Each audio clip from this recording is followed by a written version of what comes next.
Dami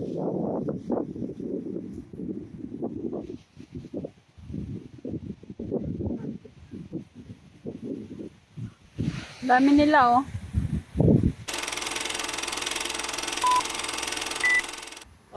Hello mga ka-dreamers! Welcome back to my vlog. Hello everyone! For today's video guys, i-share ko lang sa inyo kung paano makapag-cross country kung manggagaling po kayo ng Hong Kong to Canada. Okay, madali lang po ba makapag-cross country kung kayo po ay galing sa Hong Kong? Yes po, mabilis po kayo makapag-cross country kung kayo po ay nasa Hong Kong. Kasi kung kayo po ay manggagaling sa Pilipinas at pupunta po kayo ng Canada, ay dadaan po kayo sa butas ng karayom. So, ano po ba yung mga kailangan nyong gawin kung kayo po ay magka-cross country from Hong Kong to Canada? Syempre guys, kung kayo po ay nasa Hong Kong, kailangan nyo po ng valid ID, like Hong Kong ID. Okay, kailangan po yan. Passport. Kailangan din po ng present contract na naka-indicate doon, naka-indicate doon kung ano yung work job nyo. Okay, kung ano yung mga responsibilities na ginagawa nyo sa Hong Kong, ay makikita po doon na meron kayong experience. Okay, ano pa po? Kailangan nyo mag-provide ng reference letter, or kung ang employer nyo ay hindi po supportive sa pag-apply o sa tingin nyo hindi kayo susuportahan, ay wag na po kayong humingi ng reference letter. Ang gawin nyo guys ay pumunta po kayo ng Philippines Consulate sa Hong Kong at kumuha po kayo ng sworn affidavit. Okay, ganun din po yan. Ipirmahan po nyo yan, indicate nyo po yung mga responsibilities nyo, kung ano yung alaga nyo, kung ilang taon, sino yung amo nyo, ilalagay nyo din po yung visa number nyo, contract number nyo, employer nyo, ayun, i-indicate nyo po lahat dun sa sworn affidavit, tapos kapag okay na, pirmahan nyo at tatatakan po yun ng consulate. Hindi naman po that day ay marirelease po yung sworn affidavit nyo. Maghihintay po kayo ng another week para po marirelease yung sworn affidavit. The last time na kumuha ko ay $280 po yung binayaran ko dun sa 280 or 230. Kalimutan ko na guys, sorry. 230 I think. 230 yung binayaran ko sa sworn affidavit dun sa Philippine Consulate. So yan po, kasama po yan.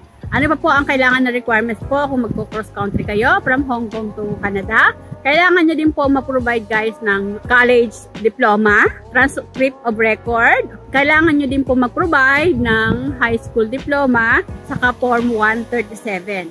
Kasi yan po ang sinabit ko nung ako po ay nag-apply sa Hong Kong, papunta po dito sa Canada. Yan po ay mga requirements na kailangan nyong i-provide kung kayo po ay nagbabalak o gusto nyo po mag-cross country from Hong Kong to Canada. Ano pa po? Kailangan nyo din po guys mag-provide ng NBI.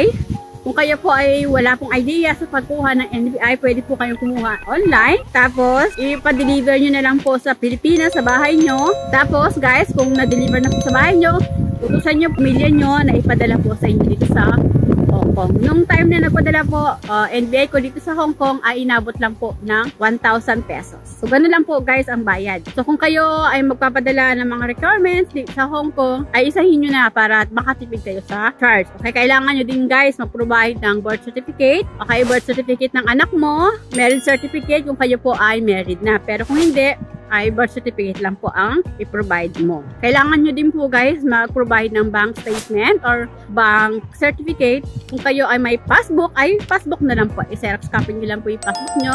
At yun po ang ibigay nyo sa consultant nyo or agent na magpa-process ng application nyo. Kasi kailangan din guys talaga ng bank certificate para makikita ni IO na may uwian pa sa Pilipinas. Okay? Mag-provide din po kayo guys ng SSS. Kahit wala kayong hulog, ang importante meron kayong SSS number. So, hindi po kailangan na updated yung SSS nyo. Importante, meron kayong SSS number or meron kayong existing na SSS number. Hindi ko lang matandaan kung nag-provide din po ako ng health certificate. Parang hindi ako nag-provide. Nagbigay din ako ng resume as cover letter. Sila na guys ang bahala mag-ayos ng resume nyo sa cover letter. Basta magbigay lang po kayo para may idea sila yung background mo. Okay, sila na po bahala mag-ayos niyan.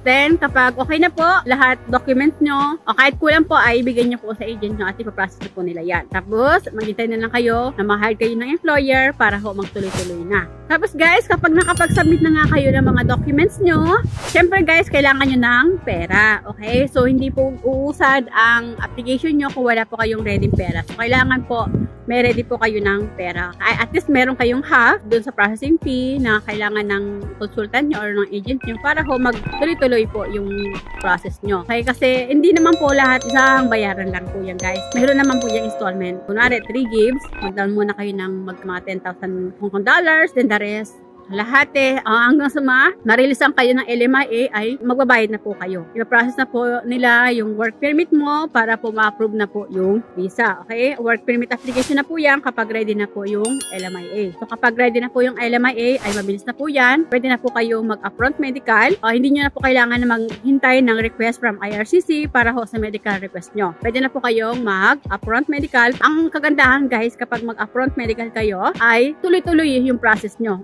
Hindi na po magpapadala ng request ang IRCC para ho kayo mag-undergo ng medical. So kasi meron na kayong medical. Naka-ready na po lahat ng mga papers nyo at i-approve na lang po ng IRCC yung application nyo. Ganun po yung ginawa ko guys. Nag-upfront medical muna ako nung lumabas na po yung LMIA ko. Kasi nga parang nga magtuloy-tuloy na yung process at ma-approve po agad yung visa ko. Kapag okay na guys, may LMIA na, ilalars na po yung application nyo. Kapag nalars na po yung application nyo, pag na-accept na po ng IRCC ay darating na po yung biometric request nyo. Kapag may biometric request na kayo ay maghintay na lang po kayo kung kayo po ay nga ng police clearance diyan sa Hong Kong. Based mo sa experience ko ay hindi po ako nirequestan ng IRCC ng police clearance sa Hong Kong. So after ng biometrics ko ay na-approve po agad ng visa ko. So hindi na po ako nag-wait ng police clearance request kasi nga po hindi na po ako dumaan sa police clearance request. Hindi lang po ako isa. Kaya marami din po sa mga kasama ko na diretso na po after biometrics approve visa na. So hindi na po kami dumaan sa police clearance request. So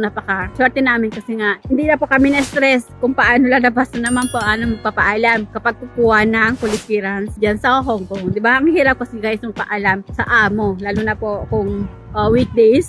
Kasi wala namang pong bukas na office ng government sa Hong Kong, kundi Monday to Friday, meron din Saturday, pero half day lang. Yung upfront medical ay meron po silang Saturday, pero half day. Tapos pwede kayong mag-walk-in. Yun nga lang ay merong 5 slot lang po ang inaalat nila. Okay, yun lang po ang pwede nilang ibigay sa mga walk-in. At dapat guys, kung mag-walk-in kayo ay maaga. Okay, huwag kayong darating na late na. Kailangan before 9, nandun na kayo kung saan kayo mag-upfront medical para ho mabigyan kayo ng walk-in slot.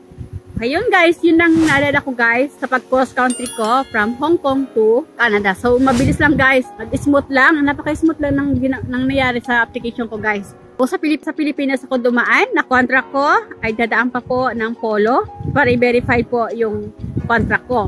So dadaan pa po yan sa Polo Canada. Doon po yan ipapadala sa Polo Canada para i-verify nila yung contract nyo. Okay, ang verification po kasi ng contract ay para po yan sa kaligtasan at sa kung masusunod ng tama yung kung ano nakalagay sa kontrata. Okay? So sa ano din nyo po yan para sa safety din po ng mga Pilipino na mag-work sa Canada. Kaya nga po bini-verify ng Polo ang kontrata ng mga Pilipino na mag-work sa Canada.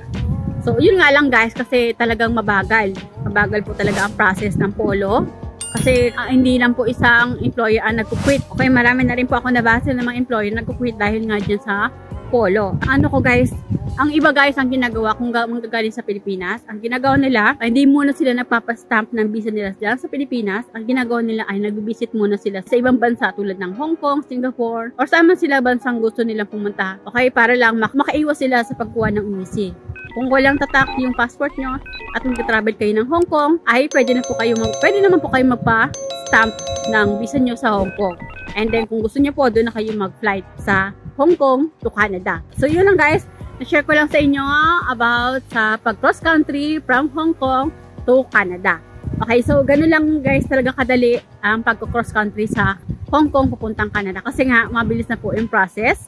At hindi na po kailangan dumaan ng Polo at hindi nyo na po kailangan provide ng UEC para po makapag-flight po kayo puntang Canada. Okay? Yung mga sa Pilipinas lang po lang kailangan ng Polo verification saka UEC. Kasi pag UEC, wala kang UEC, ay matik talaga ma-offload kayo. So, yun guys, na-share ko lang sa inyo tungkol sa kung paano makakapag-cross country from Hong Kong to Canada. So guys, if you find my video helpful, please subscribe naman po. And do like and share na rin po kung nagustuhan niyo po yung mga video ko at nakakatulong po sa inyo. Please, pakiclick naman po yung bell notification para ma-notify po kayo sa mga bago kong video. So yun na guys, thank you for watching and good luck po. See you here in Canada. Bye! God bless us all.